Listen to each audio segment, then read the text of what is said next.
Hello, Lou Hamilton from Audible Elegance here in Cincinnati, Ohio. We are located on Montgomery Road, a couple doors north of the Montgomery Inn. I thought I would talk tonight about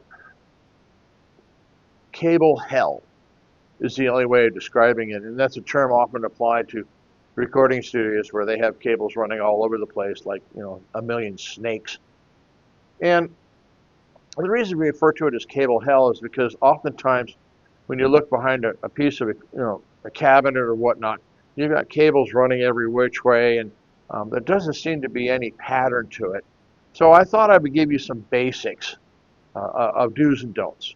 Uh, each system is different, your needs are different, and certainly if you've got audio video involved in this, that's another ball of wax. So here we go. One of the things you do want to do is to keep AC power cords away from your signal cables. Ideally, you have the power cords dressed and going in one direction and then down. If you do cross audio cables, it's most ideal to do it at a 90-degree angle because that way it will not pick up the hum field of the power cords. Now, power cords can fall into two classes in a general sense. You have shielded power cords and you have unshielded power cords. Manufacturers who supply the black power cords, which are the most common, you can look at the jacket, and one of the things you're looking for are the letters S, J, and T together. That stands for it being a shielded power cord. They're standard items with Bryson power amplifiers and things like that, so that the power cord itself is not going to be really effectively generating out from the cable itself.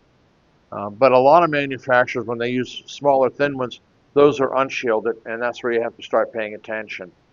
They'll come with home theater products, fairly inexpensive, CD players, DACs, you name it.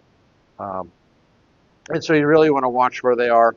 If you can route your signal cables away from that and down the rack and in, great. Some people will put it in what we call split loom. You see that in the automotive world. There's another product out there, and we use it here on occasion. It's called snakeskin. So you're wrapping up the bundle of signal cables so that it looks like a single column, and it looks a lot better than kind of spaghetti dangling off one side. And that way you can keep them grouped together as well. But if you do cross power cords, then certainly you want to do it at a 90-degree angle. It's ideal. Certainly you do not want to have signal cables and AC mains running any length of time or length to each other.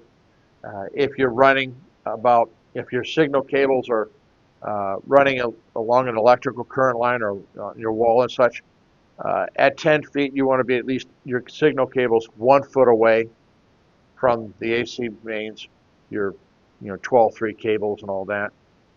And if you're running 20 feet, over 10 feet, you really want to have it at 2 feet away is the ideal thing. So you don't know exactly where your wall electricity is running, but you can figure it out with some different electrical devices that can measure whether it's there or not.